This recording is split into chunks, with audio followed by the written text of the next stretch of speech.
It was the coldest night of the year when he found her, barely 18, pregnant, and shivering alone by the roadside. He didn't ask questions. He just opened the door. What neither of them knew then was that one quiet act of kindness would change the course of 2 lives, and years later, she'd be the one holding his hand when the world tried to take him away. This isn't just a story of survival. It's a story of second chances, unexpected family, and the kind of love that rebuilds everything.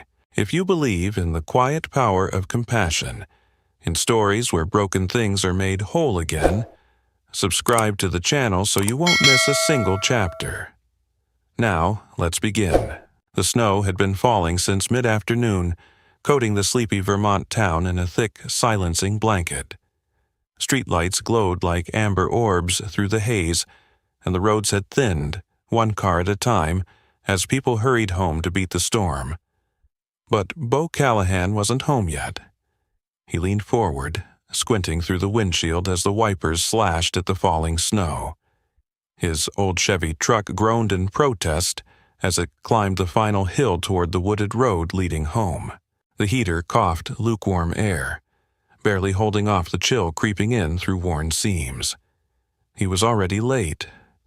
Maisie would be waiting, probably pretending not to worry.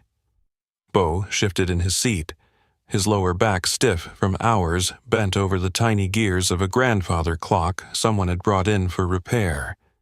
He rubbed his hands together, fingers still smelling faintly of oil and cedar. Home was a few minutes away, a small wood cabin tucked into the trees. Quiet, familiar, predictable. He liked it that way, but that night would be the last ordinary night for a very long time. As the truck rounded a bend, the headlights swept over a dark shape on the shoulder of the road. At first, he thought it was a deer, maybe a bag of trash. Then it moved. Beau hit the brakes. The tires crunched to a stop just past the figure. He reversed a few feet, and the beams fell on something that twisted his gut with an old, aching instinct. A girl, no, a young woman, sat hunched in the snow, arms wrapped around her knees, coat too thin, face hidden behind a curtain of dark hair matted with flakes. And she was pregnant. He saw it clearly now. Her belly was full and round beneath a threadbare sweatshirt that couldn't possibly be warm.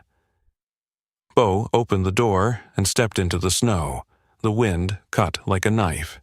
"You all right?" he called. The girl flinched but didn't answer. He approached slowly, boots crunching with each step. Closer now, he could see the blue tinge around her lips, the tremble in her shoulders. Her face was young, too young, and her eyes, when she finally looked up, were a storm of pain, pride, and something close to defeat. "I'm fine," she rasped, voice barely more than a whisper. "You're not," Beau replied, not unkindly. "You'll freeze out here." "I said I'm fine." There was no defiance in her tone, just exhaustion, as if she'd used up all her anger long before now. Beau hesitated. He didn't take strangers home. He didn't interfere. Not since Ellen died. Not since he'd had to learn how to be both mother and father to Maisie. He lived simply, kept his world small, safe. But some part of him, a part he thought had frozen along with everything else, moved. "Look," he said gently. "I have a cabin just down the road. It's warm, dry, you don't have to talk.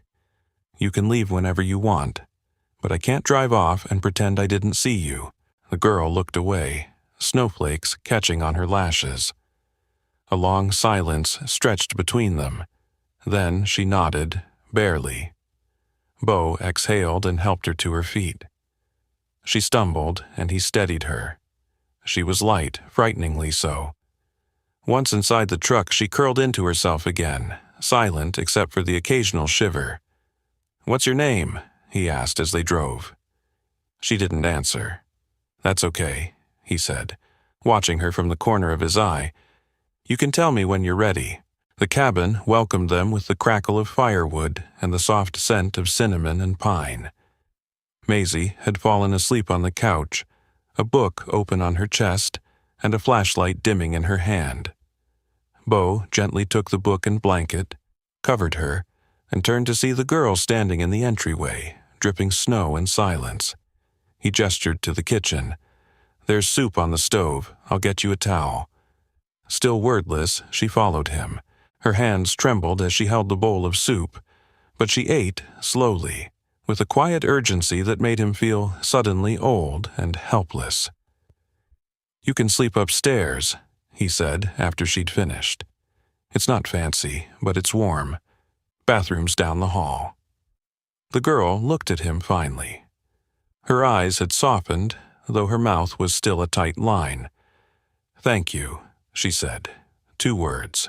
Enough. Bo nodded. "I'm Bo." She hesitated, then offered, "Lark." A bird in the snow, he thought. Fragile, out of place, but not broken, not yet. That night, after checking on Maisie and making sure Lark had what she needed, Bo stood alone by the fire, staring into the flames. He didn't know what he'd just brought into his home, into his life, but something told him this wasn't a detour. It was the beginning of a road he never knew he needed to take. Morning in the Callahan house came quietly, broken only by the hissing of the old kettle and the steady crackle of firewood in the hearth. Outside, the snow hadn't let up. It coated the trees, weighed down the porch rail, and silenced the world in a way only deep winter could. Inside, the warmth battled back the silence. Bo stood at the kitchen counter pouring 2 mugs of tea, one for himself, one for the girl still sleeping upstairs. Lark, the name had stayed with him all night, echoing softly in his thoughts like a wind chime in a forgotten attic. She hadn't said much, just a name, but the way she said it, flat but careful, told him everything he needed to know. She didn't give it easily, which meant she didn't trust easily, and trust was something hard-earned when you'd been left out in the cold, quite literally. Behind him, the sound of tiny footsteps. "Dad?" He turned to see Maisie standing in the doorway, blanket still wrapped around her shoulders, her curly hair a mess of sleep and static. She rubbed her eyes and looked up at him. "Who's that girl?" Bo knelt beside her, brushing a loose strand of hair from her cheek. "She needed help. She's staying for a little while." Maisie blinked. "Is she nice?" "I think so. She's just tired." Maisie nodded in that way kids do when they absorb more than you want them to, more than you think they can. She didn't ask more questions, just walked over to the fire and sat cross-legged on the rug, arms folded into her blanket like a cocoon. A few minutes later, Lark appeared at the top of the stairs, moving slowly.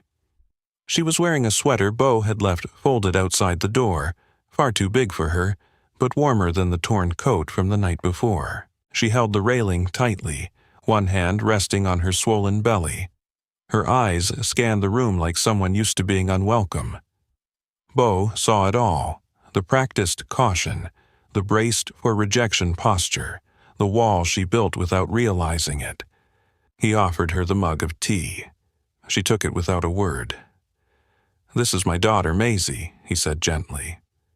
Maisie looked up, all eyes and softness. "Hi." Lark nodded. "Hi." Bo gestured to the table. "You hungry?" Lark hesitated. He watched the inner dialogue play out across her face, pride versus need. But finally, she nodded again and sat. Bo warmed up leftover biscuits and scrambled eggs while Maisie slid a drawing across the table. "This is you," she said. "And the baby." Lark stared at it. A stick figure with a round belly and a giant heart drawn in red crayon hovered over it. Her hand trembled slightly as she touched the paper. "Thanks," she said. Her voice cracked on the word. Maisie beamed. Later, after breakfast and dishes, Bo stepped outside to shovel the walk. Snow fell in lazy spirals now, thick and endless. As he worked, Tobias Knox from next door wandered over with his dog. "You got a visitor?" Tobias asked, voice low. Bo wiped sweat and snow from his brow. "Just someone who needed a warm place." Tobias tilted his head. "You sure about that? She's a kid, pregnant, scared. Still, you don't know her." Bo stopped shoveling. "You ever needed help, Toby?" The older man stared for a moment, then looked down at the snow. "Yeah, once, long time ago." Bo returned to his work without saying more. He didn't need Tobias's approval. What he needed was to follow what his gut told him, that this girl hadn't come into their lives by accident. That night, after Maisie went to bed and the house grew still, Bo found Lark sitting near the fire, clutching a worn spiral notebook. She didn't notice him at first. Her head was bowed, pen moving slowly, carefully across the page. Her free hand rested protectively over her belly. He didn't mean to startle her when he spoke, but the creak of the floorboard made her jump. "Sorry," he said. "Didn't mean to sneak up." Lark sat up straighter, holding the notebook close. "Are you writing?" he asked. She hesitated, then nodded. "Letters, to her." She looked down at her belly. Bo took a seat across from her, careful not to make her feel cornered. "That's a beautiful thing to do." She shrugged. "It's dumb." "No, it's not. I want her to know something real, even if I mess everything up." "You won't. You don't know that. I know you're writing to her. That already makes you a better mother than some." The fire popped softly. Lark stared into it. "My mom said I ruined everything, that I brought shame. My dad couldn't even look at me. Said I was just like my sister, ran off with the wrong guy, got dumped, came back with nothing." Bo leaned forward. "You didn't come back with nothing." Lark turned to him, brows tight. "What do I have? You've got a heartbeat, you've got a name, and now you've got a warm place to rest. That's not nothing." Her eyes glossed with tears, but she blinked them away. She reached for the fire poker, nudging the log to spark new life. Bo stood slowly. "If you want to stay, it's okay, as long as you need." She nodded. Just once. And Bo knew, beneath the shame, the frostbite of rejection, the loss of everything she thought she had, Lark was still fighting to believe she mattered, and he was going to help her remember. The snow didn't stop. By the third day, Vermont looked like a painting. Trees dressed in white, rooftops buried under soft mounds, streets empty save for the occasional plow. It was beautiful, yes, but also isolating. Winter had a way of making time stretch long and silent. Inside the Callahan cabin, life had settled into a delicate rhythm. Lark was quiet, but not withdrawn. She rose early, often before Bo, and would already be halfway through a cup of tea by the time he stumbled into the kitchen. She helped with breakfast, played board games with Maisie, folded laundry without being asked. She didn't speak much, but when she did, her voice was soft and steady, like someone learning how to belong without being a burden. Bo noticed. He noticed everything. He noticed how she ran her fingers across the wooden window frames like she was memorizing the texture of safety. He noticed how she lingered in the hallway after putting Maisie to bed, as if listening for a sound she hadn't heard in years. He noticed that she always sat by the fire, always with the notebook. And he noticed, perhaps most of all, that Lark never asked for anything, which made him want to offer more. Late one morning, the three of them were finishing breakfast when the power flickered and went out. The wind outside howled with sudden ferocity, slamming against the old house like it was trying to get in. "A storm must have knocked something down," Bo muttered. Maisie's eyes grew wide. "What about the heater?" "We've got firewood," he said. We'll be just fine." He stood and looked out the window.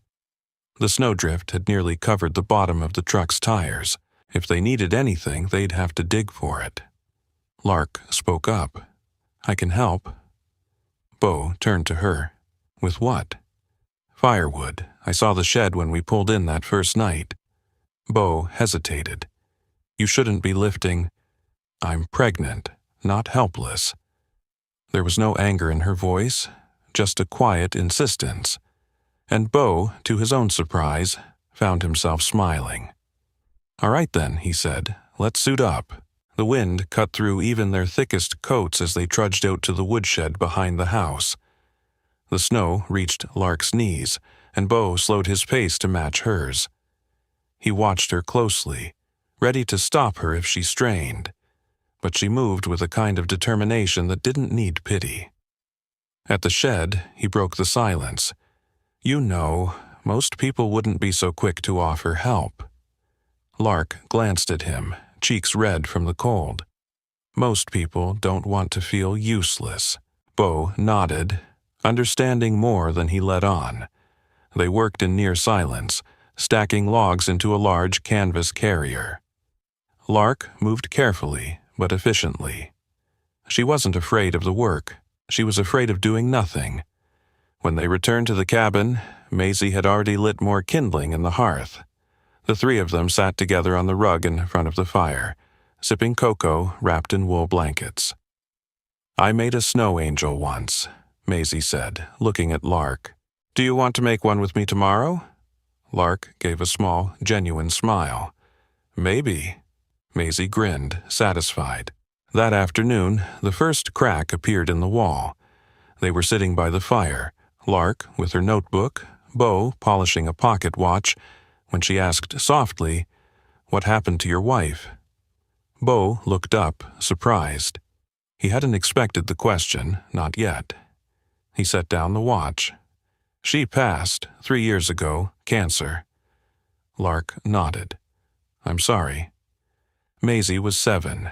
She doesn't remember the worst of it, thank God. Silence fell between them, not uncomfortable, just heavy with the weight of unspoken things. Lark spoke again. "You kept going." "I had to. That's not the same as wanting to." Bo looked at her. She wasn't fishing for sympathy. She wasn't asking for his pain. She was just seeing it. He nodded. "You're right. For a while, I didn't want to. But Maisie, she saved me from disappearing." Lark swallowed hard. Her hand instinctively rested on her belly. "I don't know if I'll be any good at it." "You don't have to know. You just have to stay." That evening, the wind died down. The power returned with a soft hum, and the lights flickered back to life. Maisie cheered from the kitchen. But Bo didn't move. He watched Lark as she tucked the notebook back into the little wooden box near the hearth. He'd seen her writing more today. Pages, maybe. Whatever she was recording in those letters, it was growing. Maybe hope, maybe grief, maybe both. He remembered Ellen doing the same thing, writing notes to Maisie when she was too sick to speak. Little letters, folded and tucked into drawers, words she didn't want to leave unsaid. He wondered if Lark knew what she was doing, planting something in that firelit corner of their home that would one day outlive the both of them. Later that night, after the house was quiet and only the fire remained, Bo stood in the doorway of the living room, watching the flames flicker over the wooden box. He didn't reach for it. Not yet. But he knew one day those letters would tell a story that began in the snow but didn't end there. A story of someone trying to matter, trying to stay, and maybe, just maybe, learning how to love again. The following days folded into each other like pages of a quiet, handwritten book. The snow outside remained deep, turning every errand into an effort. But inside the cabin, something began to thaw. Not the cold, but the silence. Lark spoke more now. Not in paragraphs, but in the occasional sentence that revealed fragments of who she used to be, who she might still become. Bo didn't push. He listened. He'd learned long ago that some people open slowly, like doors swollen with grief. Maisie seemed to sense it too. She asked fewer questions but offered more. Drawings, giggles, stories from school. She filled in the quiet the way only a child can, with a kind of light that didn't demand anything in return. And then there were the letters.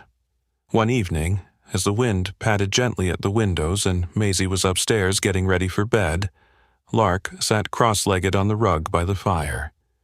The notebook lay open in her lap. She was writing, her pen moving with slow purpose, pausing often as if choosing each word mattered. Beau sat across from her, a book in hand, though he hadn't turned a page in 10 minutes. Finally, he asked what had been pressing on his mind for days. "Would you mind if I asked what you're writing?" Lark looked up. For a moment he thought she might retreat again, but she didn't. She closed the notebook softly. "They're letters," she said. "To her, to my daughter." Beau set his book down. "Hope, right?" Lark nodded. "I wanted to call her something else before, something fancier, but after I ended up here, it just felt right." "It is," Beau said. "It's a good name." She smiled faintly, then looked down. "I started writing them when I was still at home. Before things got bad, before my parents found out. I thought maybe one day I'd give them to her when she was old enough. So she'd know the truth." "About what?" "About who I was before she existed. About what I was afraid of, what I loved, what I lost." Beau waited. He sensed more was coming, and it did, trembling but steady. "My mom told me I was selfish, that I'd ruined everything for them. College, the church reputation, the holidays. She said I'd break this baby like I broke myself, that I was disposable." Beau didn't move. The fire crackled. The shame in Lark's voice filled the room like a draft. "I didn't believe her, not at first, but after a while." She shrugged. "I started to wonder." Beau leaned forward, his voice low but firm. "You are not disposable." Lark looked up, and something fragile flickered behind her eyes. "I write because if I don't, the fear takes over," she said. "If I can't give Hope a perfect life, at least I can give her the truth. And maybe that'll be enough." Beau nodded slowly. "You're giving her more than truth. You're giving her a mother who fights for her, even when nobody fought for you." The silence that followed wasn't heavy. It was reverent, like the room knew something holy had just passed between them. The next morning, Lark surprised him. "I want to go outside," she said. Beau raised a brow. "You sure?" "I've been hiding for too long. I need to feel something real." So they bundled up, and Beau took her to the clearing behind the cabin, a gentle slope of snow-dusted meadow and trees bent low under the weight of winter. Maisie ran ahead, her laughter echoing like a songbird. "Let me show you how to make a snow angel," she shouted. Lark laughed, an honest, clear sound that startled even her. She lay down slowly, awkwardly, belly prominent, and moved her arms and legs in wide arcs. Maisie squealed with delight. Beau stood nearby, arms folded, watching something unfold that had nothing to do with snow. Lark sat up, breathless. "I haven't laughed like that in years." "Looked good on you," Beau said without thinking. She glanced at him, a flicker of something passing between them. Brief, uncertain, but not unwelcome. That night, after dinner and cocoa and a quiet story by the fire, Maisie went up to bed, leaving Beau and Lark once again in their now familiar ritual of evening silence. But tonight, Lark held out something to him. Her notebook. "You can read one," she said, "if you want." Beau took it carefully, like something sacred. He flipped through until he found a folded page, marked with a star. He opened it slowly and read aloud. Dear Hope, today I wanted to disappear. I sat on a park bench for hours, watching strangers walk by, and I wondered what it would feel like to be invisible. Then someone dropped a mitten. It was small, red and knitted and almost silly. I picked it up and handed it back to the woman. She smiled at me, said thank you, like I mattered. I held on to that smile all day. You'll have days like this, days when the world feels too big and too empty, but I hope you remember, even small kindness can anchor you. It did for me today. Love, Mom. When Bo looked up, Lark was watching him. Not guarded this time, open, scared, but open. You're not invisible, he said. I used to feel like I was.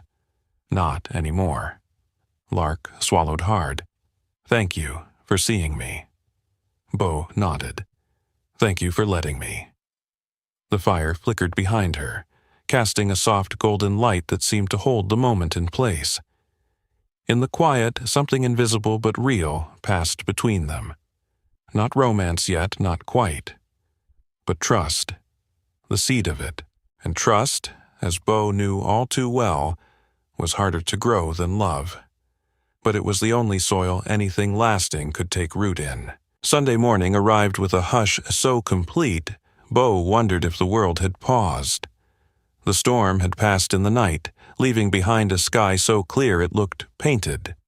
Sunlight spilled onto the snow in dazzling sheets, and every branch, every rooftop glittered with frost. Bo stood on the front porch with a steaming mug in hand. The air was crisp, sharp enough to sting his lungs, but he didn't mind.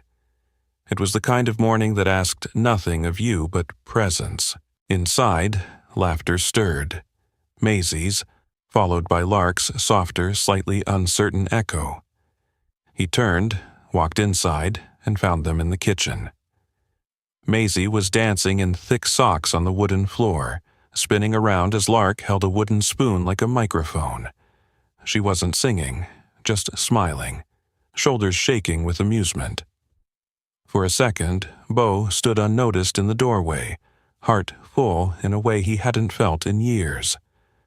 The cabin, once a shell of quiet survival, now held something alive, and he wasn't ready for how much that moved him. After breakfast, Maisie dragged a cardboard box from the attic, the Christmas box. Worn ornaments, tangled lights, pine-scented candles, and construction paper stars spilled across the floor. "Can we put up the tree today?" she asked. Bo rubbed the back of his neck. "I haven't done that in a while." "Then it's time," Lark said gently. Bo looked at her surprised. "You want to?" "I think I need to."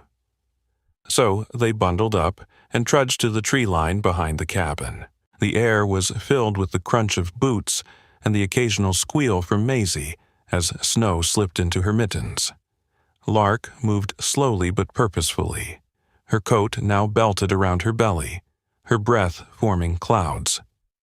They found the tree together. A Douglas fir, modest but full, just wide enough to fill the corner of the living room. Bo cut it carefully as Maisie and Lark cheered.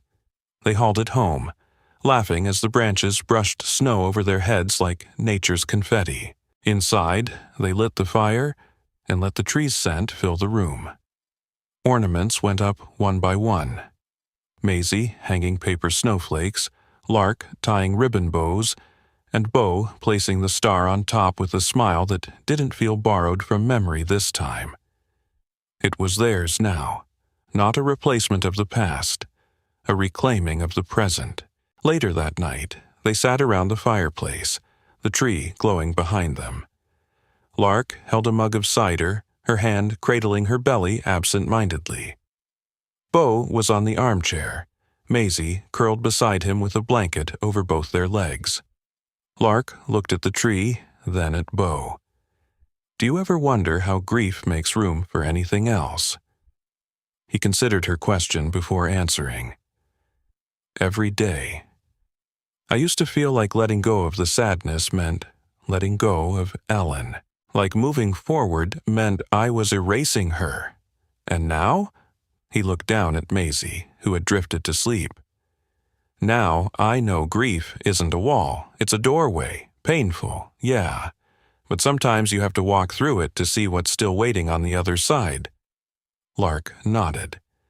I think I've been sitting in the hallway for a long time. Bo smiled softly. You're allowed to move at your own pace. She stared into the fire, eyes shimmering. You know, she said quietly, if someone had told me a month ago that I'd be trimming a Christmas tree with a stranger and his daughter, I'd have laughed in their face. Still might, Bo said, grinning. Lark chuckled. No, not tonight. Later, after tucking Maisie in, Bo returned downstairs and found Lark placing something in the wooden box beside the hearth. He paused. Another letter? She nodded. This one was different. Not just for Hope. For me, too. Bo tilted his head. You want to read it? She hesitated. Then, slowly, she opened the notebook and read aloud. Dear Hope, today, I laughed while decorating a tree. I don't remember the last time I laughed like that. Maybe I never have. There was a man with kind eyes, and a girl with a heart big enough to hold me, even though I didn't ask to be held. And for a few hours, I wasn't afraid. I hope you have days like this. Days when strangers feel like family, and the world seems soft around the edges. Days when you see how far you've come, even if you're still healing. Love, your messy, still learning mom. When she finished, the only sound was the fire popping gently behind her. Bo didn't speak right away. Instead, he crossed the room and sat beside her, not touching, just near enough for her to feel he was there. You're doing better than you think, he said. Lark looked at him, truly looked. So are you. The next morning, Bo found an old Polaroid camera in a drawer. Maisie begged to take a picture of the tree, of Lark, of their mismatched snow boots lined up by the door. They laughed, smiled, captured it all in a grainy photo that would one day feel like a miracle. A single moment when broken people found peace under falling snow and the light of a humble tree. For now, though, it was just a Sunday, a warm room, and 3 hearts slowly remembering how to feel whole again. The wind changed on Christmas Eve. Bo noticed it first.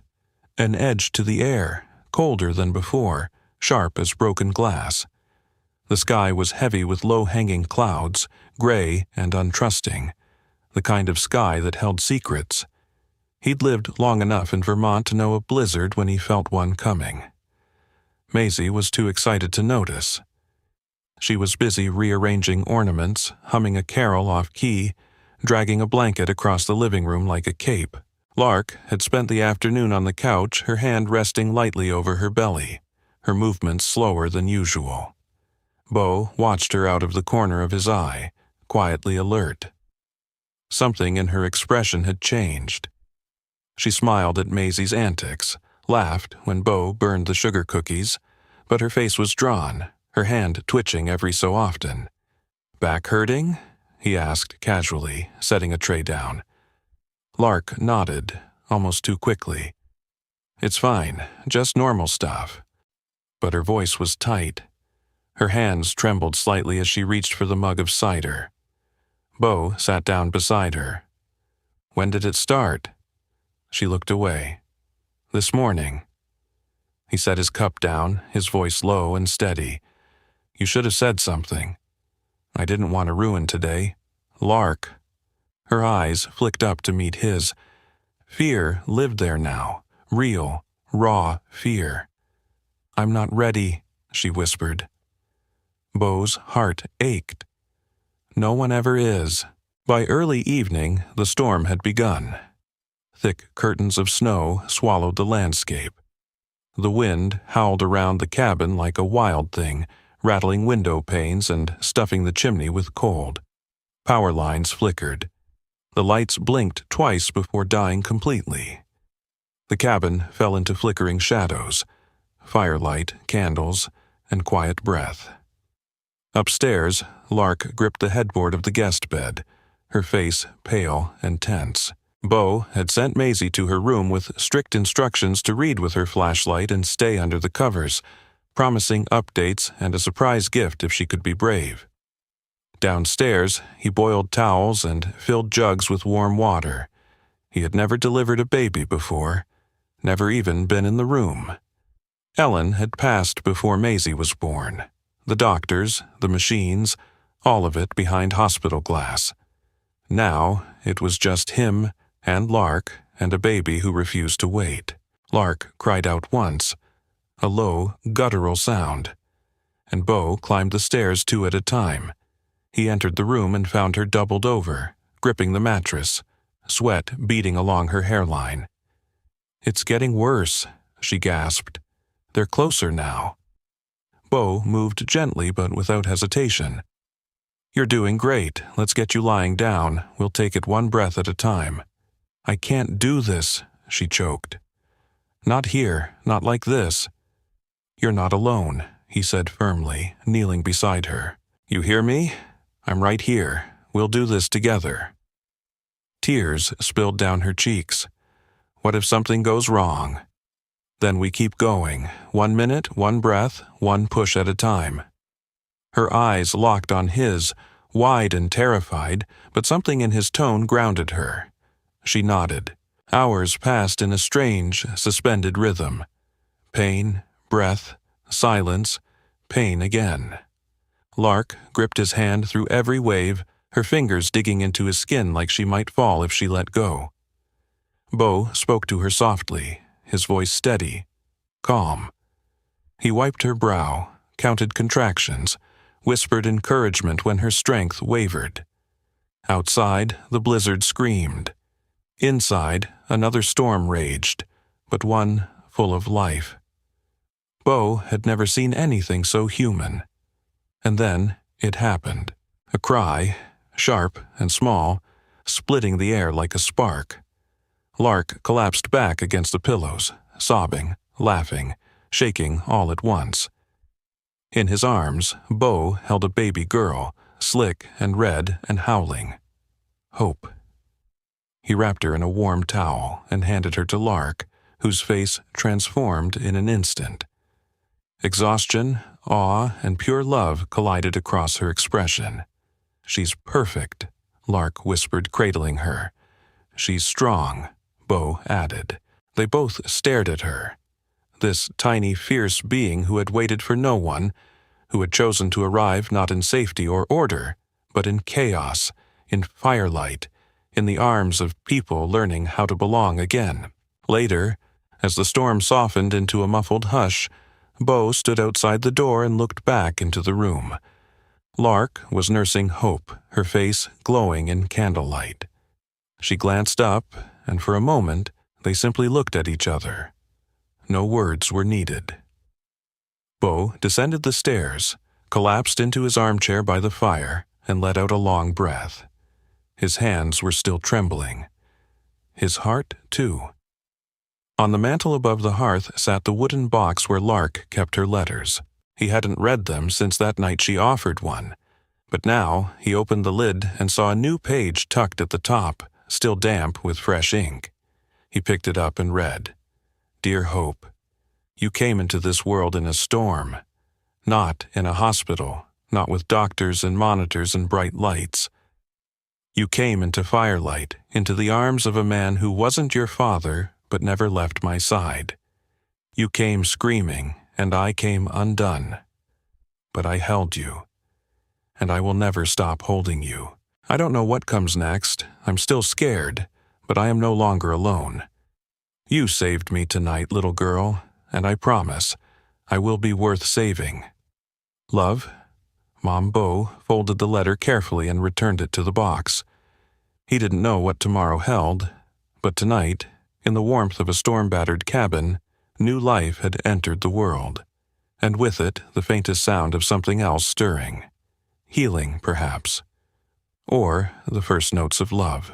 January crept in quietly, brushing away the glitter of Christmas and leaving behind the hush of real life. The storm had passed. The snow still blanketed everything in sight, but it no longer felt ominous. It felt earned, like the calm after labor, like the silence that settles when something important has just happened. Hope was 3 weeks old, and she was changing everything. Bo noticed it first in the rhythms of the cabin, how time seemed to bend around her. Nights were shorter, days quieter. Lark had taken to rocking Hope in the armchair by the fire, humming low melodies that weren't quite lullabies. Sometimes Maisie joined in, her voice thin but sweet, holding her baby niece with the tender pride of a child entrusted with something holy. They had become a kind of family, not traditional, not simple, but real. Still, Bo remained cautious. Not with them, but with himself. He had known what it felt like to lose something that felt like forever. He wasn't sure his heart could survive it again. Yet some days when Lark handed him Hope and their fingers brushed, when her eyes lingered just a second too long, he felt the slow turning of something undeniable. And it scared him, because it also felt good. One morning, while Lark and Hope napped upstairs and Maisie worked on a puzzle near the fire, Bo found himself in the narrow hallway beside the staircase. The small guest room, the one Lark had stayed in since arriving, had become a tangle of diaper bags, baby blankets, and half-folded laundry. The space was temporary, improvised. He opened the door to the spare room at the end of the hall, his old workshop. Dust coated the surfaces. The shelves were lined with broken clocks, abandoned blueprints, jars of screws and gears. The smell of oil and wood was still there, faint but familiar.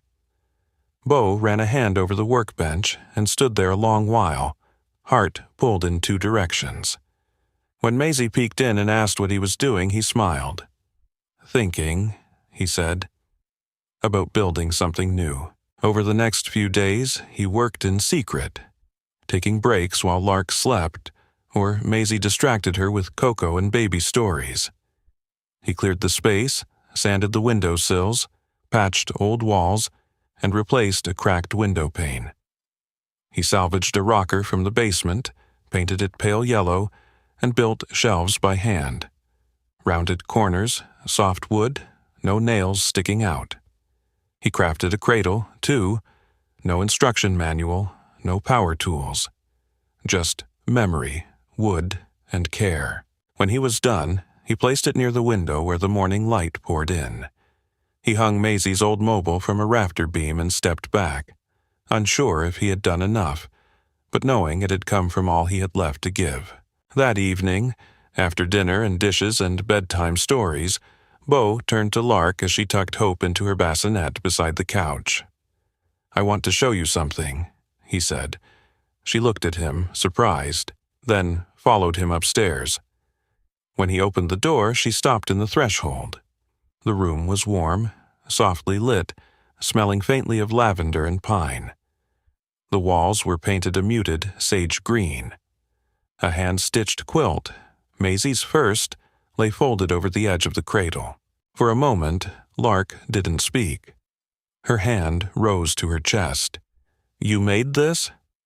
Bo nodded, suddenly unsure of himself. "It's not much, but I thought you two deserved more than a borrowed room." She stepped inside, brushing her fingers over the rocking chair, the bookshelf, the cradle.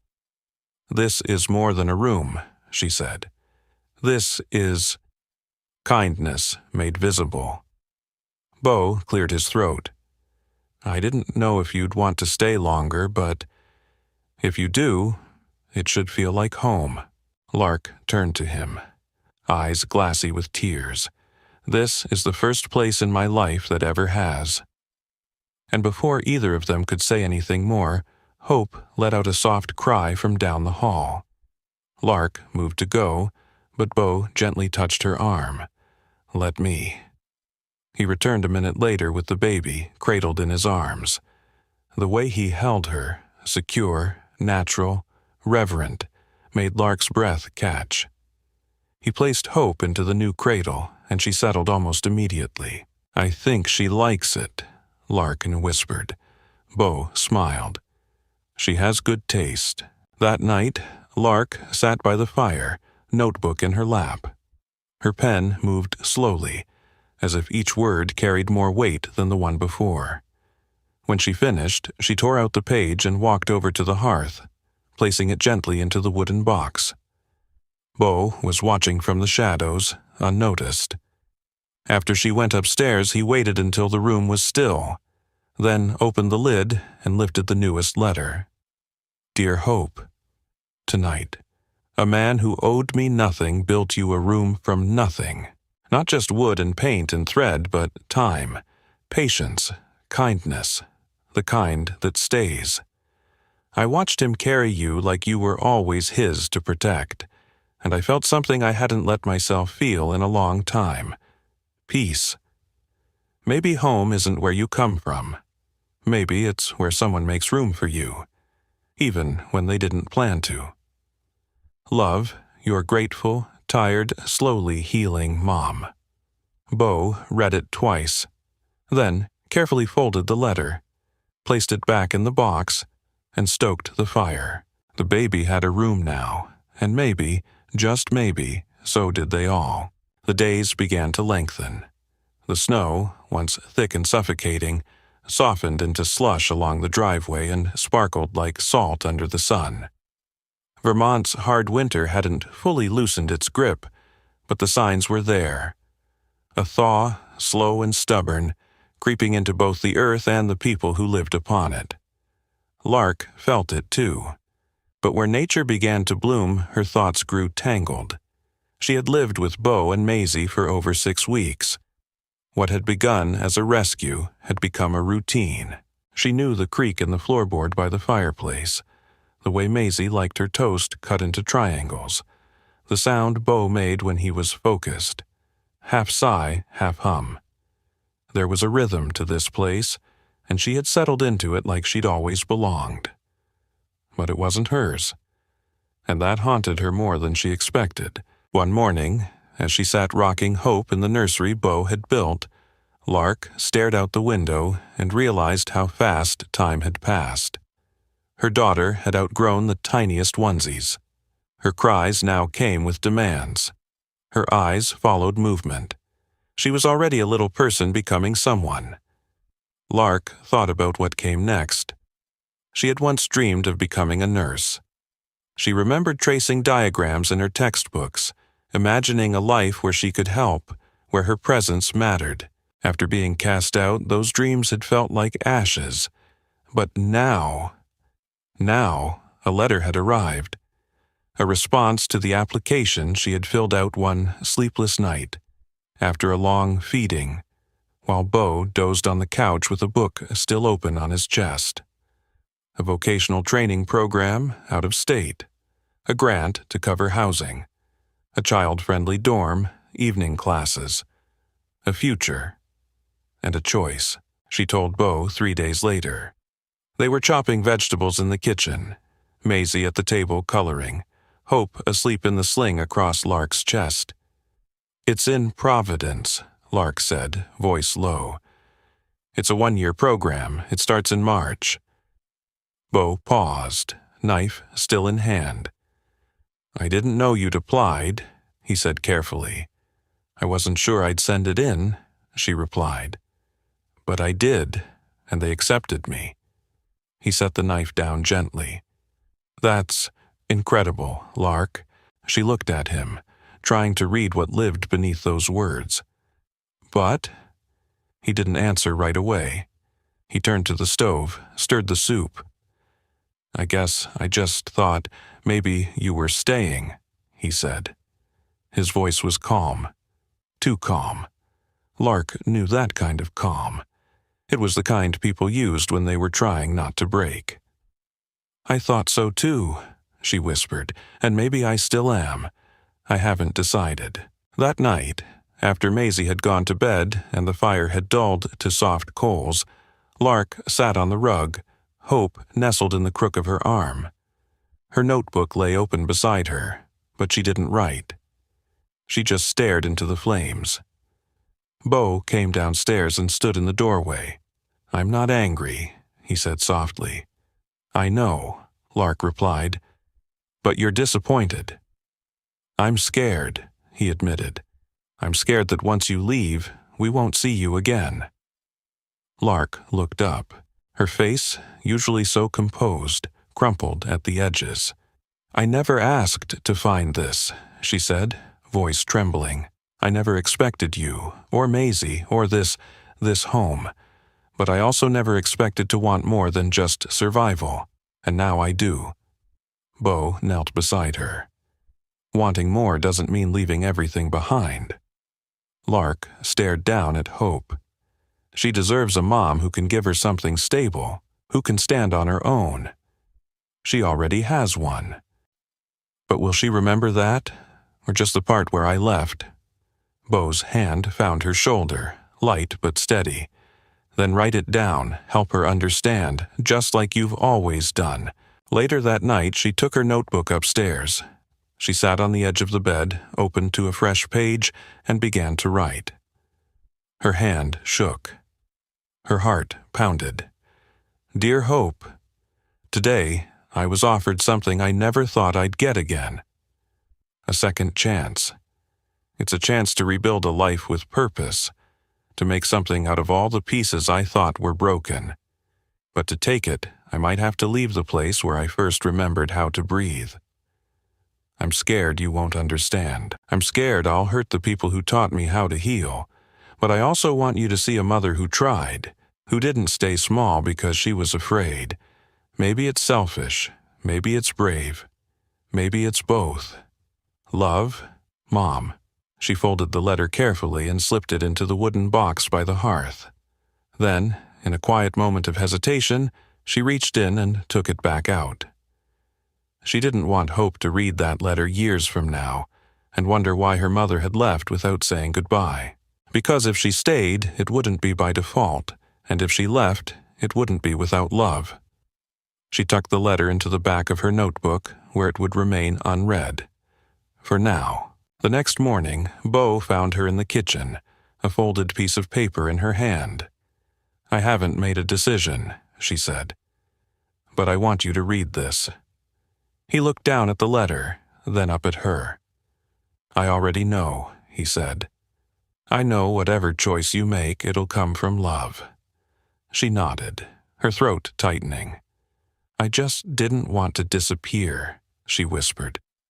"You won't," he said. And he meant it, because no matter what happened next, whether Lark stayed or left, whether Hope learned to walk beneath this roof or another, she had carved herself into the bones of this house, into their hearts. And sometimes that was what family meant. Lark left at the end of February, just as the snow began to recede in earnest. The driveway, once buried under drifts, turned to slush. Icicles broke from the porch roof like falling glass, and the trees, long stripped bare, began to stretch toward a sky that hinted faintly of spring. She didn't leave with fanfare. There were no dramatic goodbyes, no grand declarations, just hugs, long and tearful. A letter tucked into Bo's coat pocket, a kiss on Maisie's forehead, and a whispered promise, "I'll write, I'll visit, I'll be back." And then she was gone. The cabin felt it immediately. The room she and Hope had shared remained tidy, quiet but somehow echoing. The rocking chair no longer creaked. The cradle remained, lined with the quilt Bo had laid there. He didn't pack it away. He couldn't. Maisie asked about Lark often at first. "Where is Providence? Do they have snow there? Do babies miss people too?" Bo answered each question honestly, gently, always ending with the same words.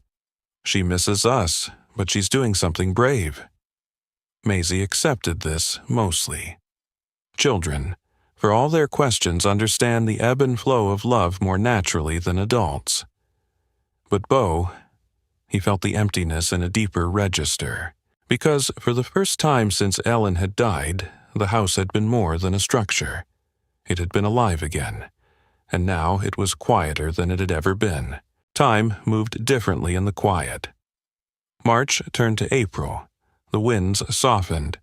Grass peeked through the frost, and Bo returned to fixing clocks.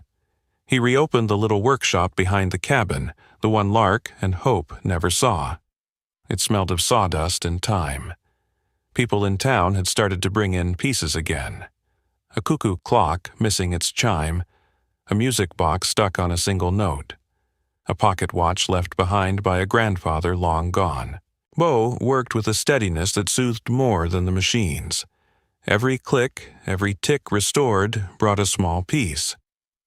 And yet, not a day passed that he didn't think of Hope's laughter, Lark's quiet strength, the way they had brought color into a life that had grayed too soon. He didn't write to her, not because he didn't want to, but because he didn't know how to put it all into words. How do you thank someone for changing your life and then walking away so you could keep living it?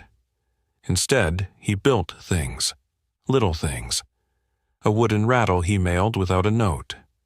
A mobile made from old watch gears and beads, shaped like stars and clouds. A carved frame for a photo Maisie drew of all four of them standing in the snow. The packages went out in brown paper with no return address, but he knew Lark would understand. Spring bloomed into summer. Maisie finished 4th grade and began writing her own letters, asking if Hope liked books, if she could crawl yet, if Lark had made any new friends. The mailbox became a source of hope again, and sometimes it delivered. Lark's letters came once or twice a month. They were short, sometimes just a postcard, but always warm, always steady. She was doing well. Hope was growing fast. The program was intense, but she felt like she was finally building something she could call hers. Bo read them each night she sent one, sometimes twice. He kept them in the box by the hearth, the one that used to hold Lark's letters to Hope. Now, it held her letters to all of them. The box had become a kind of altar. That September, Maisie left for a weekend with her cousins, and Bo found himself alone in the cabin for the first time in months. The silence was sharper now. Not unfriendly, but thicker, like memory had settled into the corners. He made coffee, sat in the armchair by the fire, and finally opened the letter Lark had tucked into his coat the day she left. He hadn't read it before, not because he forgot, but because a part of him wasn't ready. Now he was. Bo, if you're reading this, it means I'm gone. Not in the forever way, just the hard way, the brave way, the way you taught me to walk toward. There are things I wanted to say but couldn't. Maybe I was afraid, maybe I didn't trust myself not to cry too hard, but I want you to know that I never planned on staying because I didn't think I was the kind of person worth keeping. You and Maisie taught me otherwise. You gave me more than shelter. You gave me dignity, warmth, and the space to remember that I am more than my worst moments. I left because I want Hope to grow up seeing her mother stand on her own. But that doesn't mean I left you behind. I carry you with me, every day, in every step forward. If the road leads back to you one day, I hope you'll still be there. Love, Lark. Bo folded the letter carefully, his throat too tight for words. He looked around the cabin, the hearth, the cradle, the box of letters, and felt something shift. She hadn't disappeared. She had simply made room for him to keep living. And now, in the quiet she left behind, something else began to stir. Hope. The first snowfall of the new year arrived unannounced. It came overnight, layering the world in hush and white. Bo woke to find the trees bowed under the weight of fresh snow, their limbs like arms stretching toward the frozen sky. The cabin was still, holding the silence like breath. He moved slower these days. The stiffness in his knees had grown worse over the fall. The occasional shortness of breath had become something else entirely. He had ignored it longer than he should have, until he couldn't. He'd been officially diagnosed in November, congestive heart failure. Manageable, the doctor said. Treatable with care, but irreversible. Still, he didn't tell Maisie. Not yet. She had enough on her shoulders. Starting middle school, finding her feet without Lark and Hope in the house. And besides, he felt fine. Most days. He could still mend clocks. Still make pancakes on Saturdays. Still get lost in old jazz records and daydreams by the fire. But that morning, the cold felt sharper than usual. The walk to the mailbox left him winded.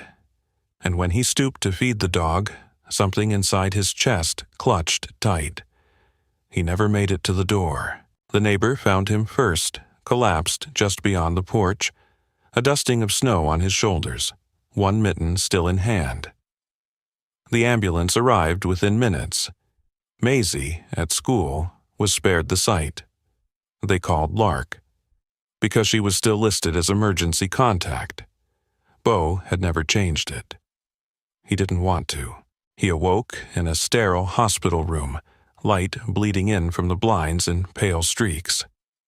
The machines beeped steadily, a rhythm he didn't yet recognize as his own, and beside him, asleep in a worn gray hoodie, her head resting near his hand, Lark.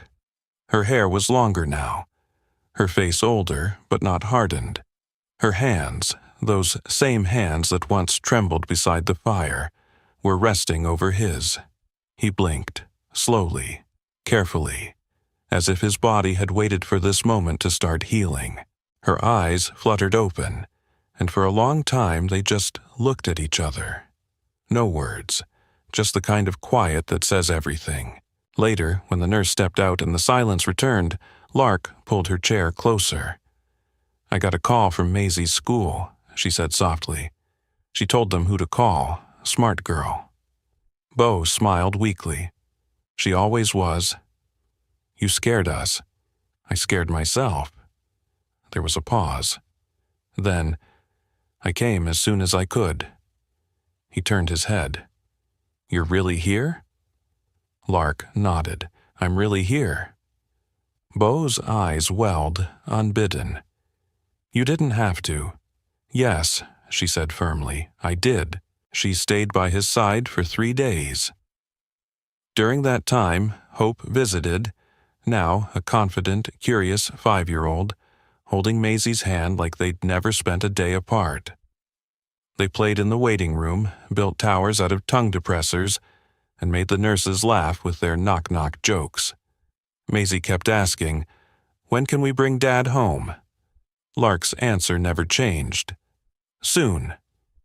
And when they weren't all together, Lark read aloud to Bo, sometimes from the news, sometimes old letters from the wooden box she had brought with her. One night, she pulled out a folded piece of paper Bo had never seen. "I wrote this when I thought I might not come back," she said. "But now I think I should read it aloud." He nodded. She unfolded it. "Dear Hope, there are people in this world who hold the line for us when we're too tired to stand. People who see us before we can see ourselves. Your mother was held like that once, by a man who didn't owe her anything, who gave anyway. I didn't know how to repay that. So I left. I built something I'm proud of, yes, but I left part of my heart in that house on the hill. And now, as I sit beside his hospital bed, I realize some debts aren't meant to be repaid, they're meant to be carried forward. This is how we love, sweet girl. We show up, we stay, even when it's hard, especially then. Love, Mom." Bo turned his head, a single tear sliding into his hairline. "Lark," he whispered. "Yes? I missed you every day." She reached for his hand. "I know, I missed you too." He was released a week later. Not to a nurse's facility, not to an empty house, but home. Lark had already moved back in, quietly rearranging the nursery into a guest room, setting up Hope's new cot next to Maisie's bed, filling the pantry with groceries and their silence with warmth. When Beau stepped through the door, bundled in layers, cane in hand, he stopped just inside the threshold. The fire was lit. The box of letters still sat beside the hearth, but now it was joined by a new notebook, a fresh one, a story not yet written. Lark appeared beside him. "Welcome home," she said. He looked at her, not just at her face but at the space between them, now closed. "Are you staying?" he asked, careful. Lark didn't answer with words. Instead, she slid her hand into his. The seasons turned again. Spring settled over Vermont with a gentler hand this time. Early sun warming the eaves, robins returning to the trees, crocuses pushing up through thawed soil like soft declarations of survival. Inside the cabin on the hill, life unfolded in quiet rhythms. Beau rose later now, moving slowly but deliberately. His body still protested, but his spirit had found something close to rest. He had begun sketching again. Small mechanical toys, simple wooden keepsakes. Not to sell, not to fix, just to build, just to be part of the world with his hands. Maisie was growing into herself, curious, creative, and watchful. She loved fiercely and asked questions no adult could answer quickly. She'd started calling Hope her little sister cousin, a title that stuck like glue and made everyone in the house smile. And Lark had changed in ways no one could measure. She had finished her training. She'd come back not as the girl from the snowbank, but as a woman who had walked through fire and brought something living back with her. She now worked part-time at a clinic in town, her stethoscope hanging from the same hands that once trembled beside a hearth. She still wrote letters, some for Hope, some for herself, and once, on a quiet Sunday afternoon, one for Beau. He hadn't read it yet. He wasn't ready. Not because he didn't want to know what it said, but because he already did. On the first truly warm day of the year, the four of them had a picnic in the meadow behind the house. It wasn't fancy, just sandwiches, lemonade, and wild laughter echoing off the trees. Hope ran in lopsided circles, her curls bouncing, while Maisie braided dandelions into a crown. Beau sat on a blanket beneath the old maple tree, his cane resting beside him. Lark brought over a folded quilt and knelt beside him, her eyes shining in the sun. "I never asked," she said. "Why clocks?" Beau looked down at the old pocket watch in his palm, its casing dull with age but ticking true. "They're patient," he said. "They wait for you to understand them, and once you do, they forgive you for all the time you've lost." Lark smiled. "That sounds like something you wrote in a letter." He chuckled. "Maybe I should have." She rested her head on his shoulder. "You did more than write."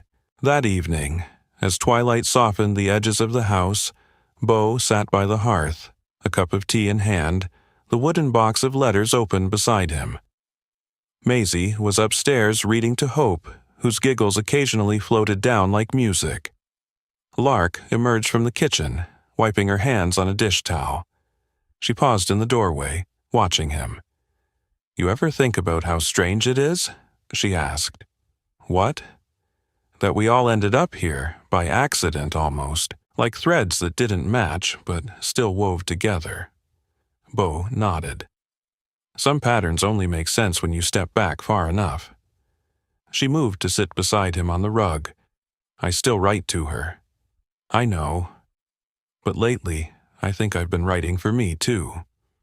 Beau reached into the box and pulled out a letter, one marked with Hope's name in a different, newer hand. "I think that's how it's supposed to be," he said. "So that when she's ready, she won't just know what happened. She'll know who you were becoming." Lark blinked back tears. "Do you think that's enough?" "No," Beau said softly. "I think it's everything." That night, he watched them, Lark, Maisie and Hope sleeping, each in their corner of the house. He walked the hall slowly, stopping by each door like a man counting stars, not out of fear, but reverence. In the nursery, Hope stirred in her sleep. Bo leaned over the crib and gently tucked the quilt back around her. She blinked open, groggy eyes and whispered, "Papa?" He froze. She'd never called him that before. Then, slowly, he nodded. "I'm here, sweetheart." Her eyes fluttered closed again, and something inside him, something that had long been bruised and waiting, healed. The next morning, a new letter sat on the hearth. Not in Lark's hand, Maisie's. It read, "Dear Hope, I think we're really lucky.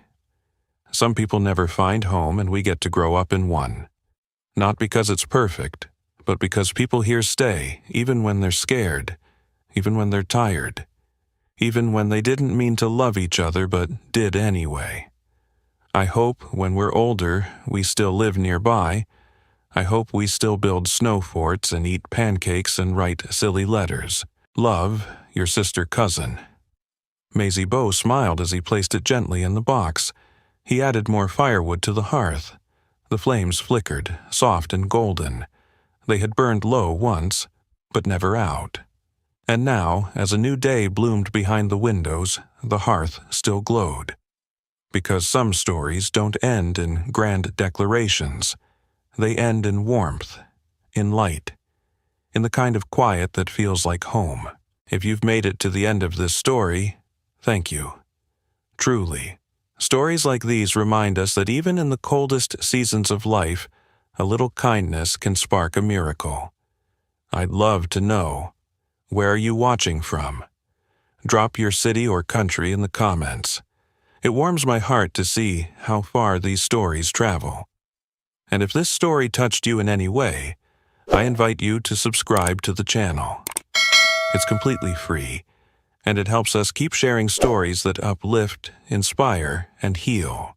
From my heart to yours, thank you for watching. And until next time, may your hearth always stay warm.